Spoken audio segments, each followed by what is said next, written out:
La maison du boulanger où nous allons voir la superbe exposition retraçant la guerre 1939-1945. Suivez-moi.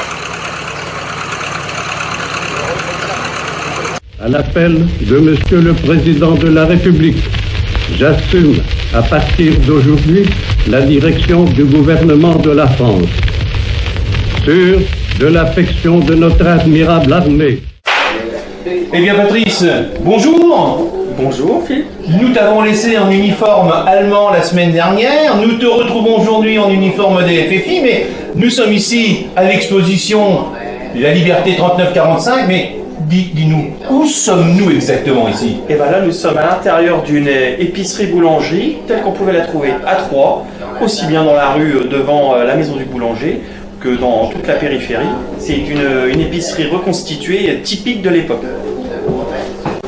Alors là, eh ben écoute, il y a un petit peu tous les ingrédients qu'il y avait à l'époque, en petite quantité bien entendu, puisque tu sais bien que pendant la période de guerre, eh ben, il y avait des restrictions, la priorité c'était les troupes allemandes, le rationnement, et donc les civils français, ben, ils étaient obligés de se rationner avec les fameux tickets. Voilà, donc, et dans les magasins, ben, la plupart du temps, il n'y avait pas grand chose à manger, effectivement. Et nous avons un épicier plus vrai que nature, qui représente les balances, et puis tous les petits produits qu'il y avait de l'époque. Le lait, par exemple, qui était rationné. Qui était rationné aussi, mais le pain que nous avons ici, qui était rationné également. La viande, que nous n'avons pas bien sûr, mais qui était également rationnée, cela se comprend. Et on continue un petit peu la visite, tranquillement, en regardant un petit peu tout ce que nous pouvons voir concernant cette époque. Je me suis adressé cette nuit à l'adversaire pour lui demander s'il est prêt à rechercher avec moi, entre soldats, après la lutte et dans l'honneur, les moyens de mettre un terme aux hostilités. Qu'est-ce que sont ces cartes que nous avons ici? Présente-nous tout ça. Alors, il y a un échantillonnage de tout ce qui est carte dans tout ce qui est mis en place dans le département et dans tous les départements de France. Il faut savoir que durant l'occupation, les Français sont titulaires d'un nombre de cartes inimaginables. Hein, et il faut pouvoir prouver son identité, donc il y a la carte d'identité de Français, hein, et non pas la carte d'identité française de Français, on est bien d'accord. Comme celle-ci par exemple. Comme celle-ci, tout à fait. Hein, et pour pouvoir prouver aux autorités allemandes que les gens sont bien français. Et puis ensuite, pour se nourrir, s'habiller, se chauffer, toutes les catégories de la population bénéficient de cartes et de droits variables en fonction s'ils sont sinistrés, rapatriés, si c'est des grandes familles, si c'est des personnes âgées, etc. Donc à chaque fois, à chaque catégorie de gens correspond une carte différente, qui sont de couleurs et qui sont plus ou moins différentes en fonction des départements. D'accord. Avec, je vois, des autorisations de circuler, voilà, des laissez-passer même, voilà, tout à fait, de Vichy, oui, tout à fait, et les fameux Ausweis qui sont demandés par l'autorité allemande lors des contrôles des véhicules. D'accord. Et tout ce que nous avons ici, en carte de vin, carte de vêtements, ça appartenait aux commerçants ou ça appartenait simplement? Ça appartenait aux gens eux-mêmes qui allaient les chercher, qui faisaient des demandes dans les différentes mairies. Donc ça a donné un énorme travail à tous les employés de mairie, parce qu'il fallait remplir des tas de formulaires pour pouvoir avoir ces différentes cartes dans un certain ordre. Il fallait déjà prouver qu'on était bien français, etc. Voilà, et je vous rappelle qu'à cette époque, nous avions le chauffage au bois et charbon, puisqu'il y avait aussi les cartes de charbon que tout le monde pouvait aller se procurer en mairie ou dans les différents endroits où on pouvait avoir ces cartes. Eh bien, chers amis, après avoir vu l'épicerie telle que l'on a trouvée à Troyes autrefois dans les années 40-45, après avoir vu également les tickets de rationnement, les différentes cartes pour les habitants, maintenant, mon cher Patrice, nous sommes vers un endroit beaucoup plus spécialisé, beaucoup plus spécifique, puisque je m'aperçois que nous avons des avions, ou du moins ceux qui en restent, des avions et des effets des pilotes. Donc c'est le petit endroit où on rend hommage aux pilotes anglais et alliés puisqu'il y a à peu près une centaine d'avions qui sont tombés sur le département pendant la Deuxième Guerre, qui ont été abattus par la flak ou par la chasse de Saint-Dizier et Dijon lors des retours des bombardements sur l'Allemagne. Donc les Anglais, Canadiens ont perdu un autre tribut au-dessus de notre département. Oui, tout à fait. Puisque pratiquement une centaine d'avions sont recensés sur notre département et sur la périphérie. Et donc avec l'association, nous essayons de les localiser, les référencer pour ceux qui ne le sont pas encore. Et puis on essaye de retrouver sur place des reliques de ces différents avions. Vous êtes en contact avec des familles, éventuellement, est-ce que vous retrouvez des ossements, ce genre de choses? Pour l'instant, on n'a pas retrouvé d'ossements, puisque la plupart des corps ont été relevés de toute façon à la fin de la guerre. Et par contre, c'est au niveau des pièces, et effectivement, nous sommes aussi en relation avec quelques familles pour un petit peu prolonger une part de mémoire sur notre territoire. Donc, mon cher Patrice, maintenant nous avons vu l'épicerie, nous avons vu les avions, nous allons nous diriger maintenant vers un coin qui a beaucoup aidé la France, le coin des FFI.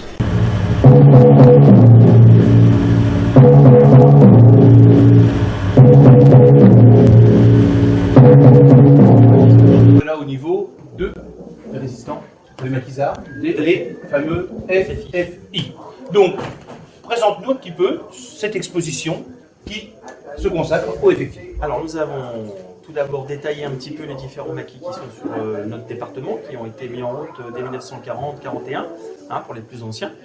Nous avons essayé de les recenser et nous avons montré un petit peu des documents, des objets un petit peu particuliers concernant les FFI de notre département et notamment le maquis de Mussy-Grancey.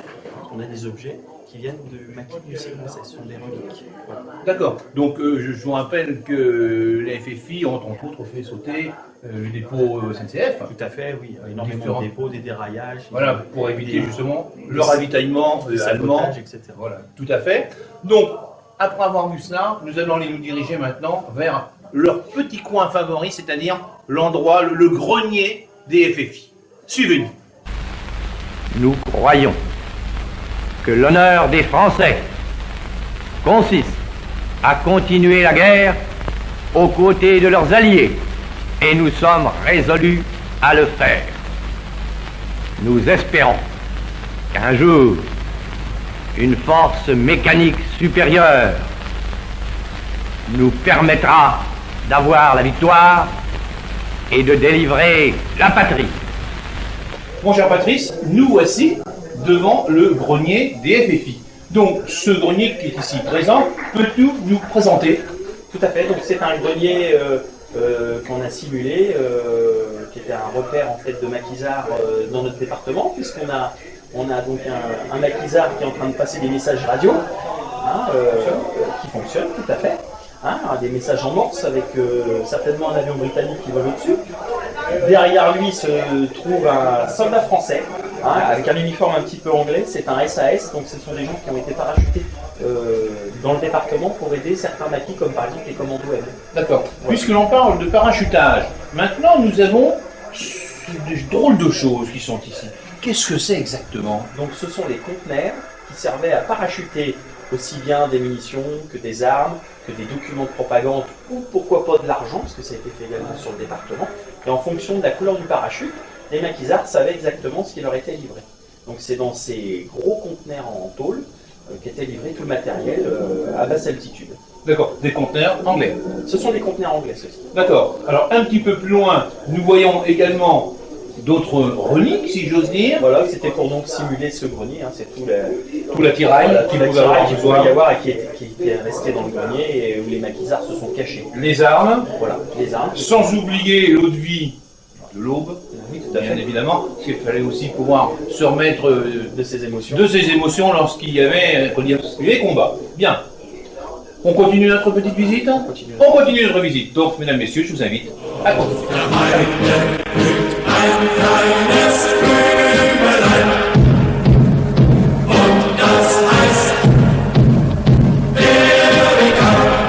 Mon cher Patrice, maintenant nous arrivons près d'une petite guérite. Qui est ce grand homme qui se trouve à l'intérieur? Donc c'est une guérite qui a été reconstituée par un de nos fidèles membres qui n'est autre que Philippe, qui est derrière moi, caché, et qui a donc reconstitué miraculeusement une guérite, puisque les authentiques, elles ont pratiquement toutes disparu, elles ont toutes été détruites à la fin de l'année. C'était donc l'entrée, le poste de garde de la fête gendarmerie alors. Voilà, la fête gendarmerie, et c'est ce qu'on trouvait un petit peu partout dans tous les bâtiments allemands qui étaient gardés. Comme il est l'armée, nous ne passerons pas la barrière, nous allons continuer la visite au premier étage.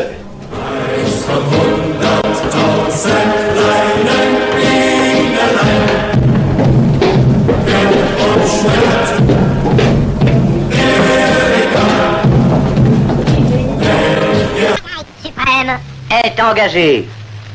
Après tant de combats, de fureur, de douleur, voici venu le choc décisif. Le choc tant espéré. Bien entendu, c'est la bataille de France et c'est la bataille de la France. Alors, explique-nous ce que nous voyons ici aujourd'hui. Alors, nous avons les différentes tenues portées par les troupes américaines qui ont débarqué en Normandie, qui sont arrivés jusqu'à 3, avec notamment un tankiste des troupes blindées, un soldat avec un détecteur de mines de la 5e division d'infanterie calibre Rigaud, et puis les différentes tenues portées par les troupes américaines entre le moment du débarquement et la libération. Très bien. On va continuer en avançant un petit peu.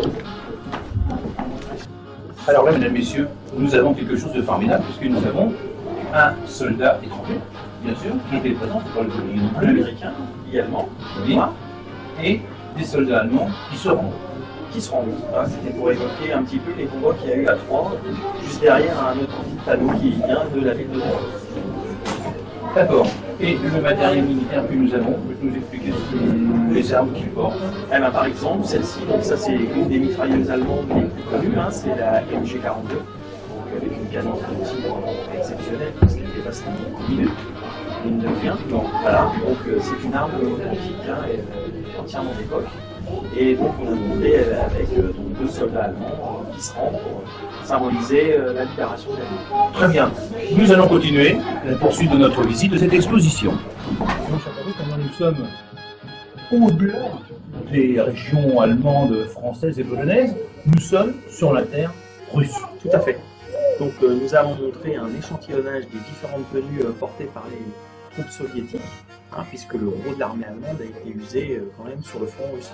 Oui. Et donc jusqu'à la libération et la prise de Berlin, donc, on a voulu montrer quelques tenues typiques de l'armée rouge, aussi bien des fantassins, qu'une tenue très particulière. J'allais vous poser la question. Une tenue très particulière puisqu'il y a des éléments russes et français. C'est un pilote de l'escadrille Normandie-Yémen, célèbre escadrille envoyée là-bas, puisqu'on a envoyé des pilotes en Russie, puisqu'on la France n'avait pas d'argent ni de matériel à envoyer en Russie, donc elle a envoyé des hommes qui ont servi à monter cette escadrille célèbre. C'est pour ça qu'ils portent cet uniforme. Tout à fait. D'accord. Ensuite, nous avons un uniforme un peu plus particulier qui se trouve là-bas, juste au bout. Alors cet uniforme, Ça, cette demoiselle qui s'occupe de la circulation sur le terrain, puisque côté russe, il y a énormément de femmes qui sont dans les premières lignes et dans les secondes lignes. À l'instar des troupes américaines, les femmes sont en général à l'arrière. d'accord. On continue la visite. On continue la visite. Alors mes amis, continuons. Patrice, nous sommes maintenant avec l'armée allemande. Alors maintenant, peux-tu nous expliquer un petit peu qui sont tous ces hommes en uniforme? On va commencer par celui-là, ensuite par l'autre qui a un appareil assez bizarre. Donc, pourrais-tu nous donner une explication de tout cela, s'il te plaît? Tout à fait. Donc le tout premier, c'est un soldat allemand qui est dans la tenue, ce qu'on appelle tropicale. Donc ce sont des vétérans qui ont servi en Afrique avec le maréchal Rommel, l'Africa Corps. Donc, et ces gens-là se sont battus sur notre département avec cet uniforme. Ils avaient encore la tenue tropicale avec les grandes chaleurs du monde. D'accord. Et le second personnage? Le second, c'est un officier de l'armée de terre qui a un appareil un petit peu particulier, c'est un binoculaire, c'est une grosse paire de jumelles qui permet d'observer sans trop être vu. On peut observer à l'abri d'un mur, d'un trou, etc. D'accord. On va continuer. Le troisième homme. Alors le troisième homme, c'est une tenue très particulière, c'est un homme des troupes blindées, des unités de reconnaissance, puisqu'il y a une petite couleur qu'on voit qui est légèrement jaune, pour différencier avec les troupes Panzer. L'uniforme noir des troupes blindées permettait d'avoir une tenue pas trop salissante dans les blindés. Les taches de conduite, ça se voyait beaucoup moins sur une autre tenue. Et celui-là, il appartient à l'unité de la Waffen-SS. D'accord. Le quatrième personnage. C'est un soldat de l'armée de terre avec une tenue vraiment typique de fin de guerre. On commence à avoir des blousons raccourcis qui sont beaucoup moins longs que les autres vareuses par souci d'économie. D'accord. Et son armement? Il porte le fusil classique de l'armée allemande, c'est un fusil Moser, et dans sa main gauche, il a une grenade à manche. Très bien. On va poursuivre avec les autres soldats. C'est parti. Donc nous avons tout simplement un médecin, facilement reconnaissable à son brassard à croix. D'accord. Et juste à côté, nous avons ce que l'on appelle dans le jargon, enfin ce qui était appelé à l'époque une souris grise. Donc, ce sont les personnels féminins qui s'occupaient de tout ce qui était administration dans les commandements, etc. D'accord. Très bien. À côté de la souris grise, nous avons un homme en armes. Un homme en armes avec un grand ciré bien connu, hein, donc c'est signal qu'il était sur une moto. Et donc c'est un gendarme, donc il assure la sécurité aussi bien des convois que la sécurité en ville et les contrôles, les fameux contrôles avec les Allemands. C'était souvent eux qui les demandaient. D'accord. Radio Paris est allemand. Patrice, après le gendarme, nous trouvons un autre personnage avec du matériel bien spécifique. Alors il est habillé tout en gris. Donc c'est un soldat de l'armée de l'air qui travaille à terre. Hein. Il y avait des gens dans les avions, il y avait des gens qui s'occupaient des avions, mais il y avait également des fantassins de l'armée de l'air. Donc ce sont les soldats de la Luftwaffe. Et ils sont reconnaissables avec leurs uniformes gris. Bon là on lui a mis une pelle à la main pour poser sa tranchée et par contre il transporte avec lui un gros étui métallique qui servait à transporter les obus pour les pièces d'artillerie. D'accord. Alors, juste à côté, nous avons quelque chose de tout à fait particulier, bien spécifique à notre région. Tout à fait. Il s'agit d'un soldat français, donc du 131e RI et du 106e RI. Ce sont des régiments qui ont été formés à base de FFI juste après la libération de Troyes. Ils ont été habillés avec des uniformes français qui ont été retrouvés et gardés dans la caserne de Bournonville, et ils ont tous été coiffés d'un casque italien parce qu'en gare de Troyes, un train allemand a été pris par les Alliés et il contenait des casques italiens. Que faire des casques italiens? Et ben, on a coiffé les volontaires au bois qui se sont engagés dans la nouvelle armée française. Ce qui faisait gracieusement du matériel gratuit entre guillemets, mais c'est typique des fantassins qui ont été engagés à Troyes. D'accord. Donc c'est vraiment bien spécial, vraiment local. On a vu les Américains, on a vu les Allemands, nous avons vu les Russes, nous avons vu un soldat français, un Troyen bien évidemment, et nous allons, petit clin d'œil à l'histoire, terminer par des soldats américains. Parce qu'il y a eu énormément de soldats américains qui sont restés dans le département de l'Aube, puisqu'on avait 5 camps américains qui sont installés autour de Mali, et donc il y a des Américains qui sont restés jusqu'en 1946. Et on a fait un petit clin d'œil puisqu'on a mis une tenue de sortie du 2e régiment de cavalerie. C'est le régiment qui est rentré le premier dans Troyes. Peut-être. Voilà, un régiment de cavalerie. Tout à fait. Et celui-ci? Un soldat américain, comme il a pu en avoir beaucoup en permission, son arme, avec son fusil garand, typique de l'armée américaine.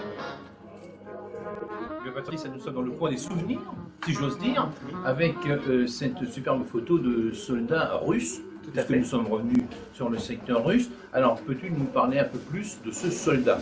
Il a une histoire particulière. Il a une histoire particulière, puisque un de nos adhérents a épousé une femme d'origine russe, hein, donc elle a deux nationalités, et donc c'est son grand-père.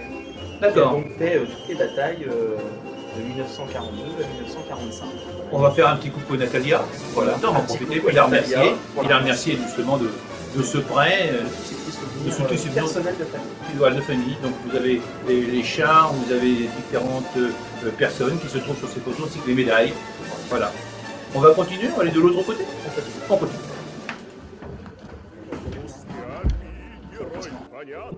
Donc Patrice, nous sommes devant la galerie aux souvenirs exactement, mais avec des couvre-chefs. Tout à fait. Donc, on a montré différents couvre-chefs, aussi bien américains que russes qu'allemands, et dont certains proviennent du secteur de l'Aube. D'accord. Comme des casques qui ont trouvé en fouille, voilà. Casquettes américaine. Et cette statue, que représente-t-elle? Voilà, donc c'est une statue d'Adolf Hitler, qui provient d'une commandanture du département de l'Aube qui a été retrouvée lors de travaux. Elle avait dû être jetée par la fenêtre et plus ou moins ensevelie dans un jardin, et donc elle a été retrouvée il y a quelques années. Et ce fanion a une histoire également, je crois. Il a une petite histoire, c'est le fanion d'un véhicule d'un célèbre général qui a donc été fait prisonnier sur le secteur de Chaours et qui a donc disparu en 1944. Et donc ce fanion provient d'un des maquisards qui a procédé à l'arrestation. D'accord, très bien. On va finir par ce petit point qui va représenter un petit peu le département. Alors Patrice, nous allons terminer cette fin d'exposition, bien sûr. Et dans cette fin d'exposition, nous sommes dans un petit peu un condensé de ce que nous avons trouvé dans l'Aube. Tout à fait. Donc vous avez à la fois des petits objets Que l'on trouve dans ces vitrines. des petits objets dans les vitrines et des uniformes qui ont une petite histoire. Ces objets et ces uniformes proviennent de notre département. D'accord.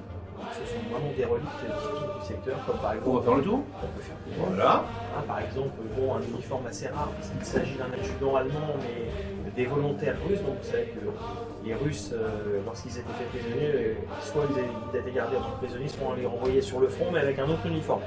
Donc ça, c'était donc un volontaire russe qui servait dans l'armée allemande. D'accord. Ensuite, une veste très rare et très intéressante, puisqu'elle appartenait à un officier du service de sécurité allemand qui avait été affecté à Troyes. Elle provient donc typiquement du secteur, et donc le bureau central de la sécurité, c'est quelque chose qui est typiquement politique, qui s'occupait essentiellement des contrôles et éventuellement des déportations. C'est vraiment quelque chose de très particulier. Tout à fait particulier. Voilà, elle a été sauvée certainement par un résistant, et on a réussi à la récupérer il y a une vingtaine d'années. D'accord. Ensuite, le troisième. Une tenue toute simple de sortie d'un officier d'artillerie de l'armée allemande. Oui. Ensuite, on passe. Une tenue de sortie de l'armée américaine de l'aviation, comme on pouvait en fois se balader en permission à la libération. D'accord. Une Ensuite, relique.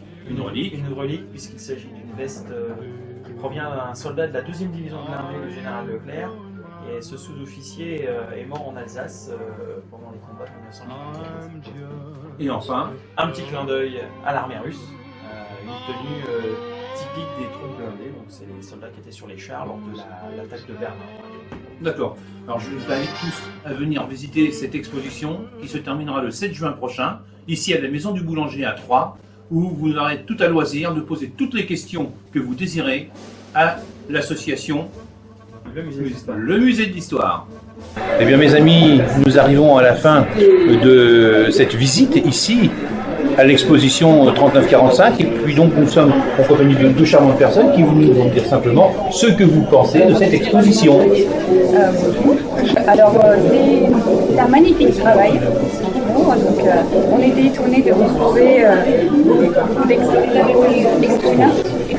donc surtout sur le sujet du rouge, ce qui est étonnant. Il n'y en a pas beaucoup en France, j'ai pas vu en tout cas en voyageant. Et puis franchement, bravo à toute l'équipe pour ce qu'ils ont fait. On va remercier le président de l'association voilà, qui a bien travaillé. Donc si j'ai bien compris, vous êtes russe. Et c'est voilà, et donc finalement c'est bien, vous avez découvert les uniformes des militaires qui étaient sur le terrain et qui remémoraient cette histoire mondiale que l'on essaye d'oublier au plus vite avec tous les conflits que nous avons actuellement. Voilà, merci beaucoup, bonne continuation à vous. Au revoir. Amis de Cati Productions, c'est la fin de notre reportage sur les effets de la guerre de 39-45 avec cette merveilleuse exposition que nous venons visiter. Fabrice, merci. Président, merci. Je vous souhaite une excellente journée de spéculation et à bientôt. Je repars, place du Préau, au camp. À bientôt.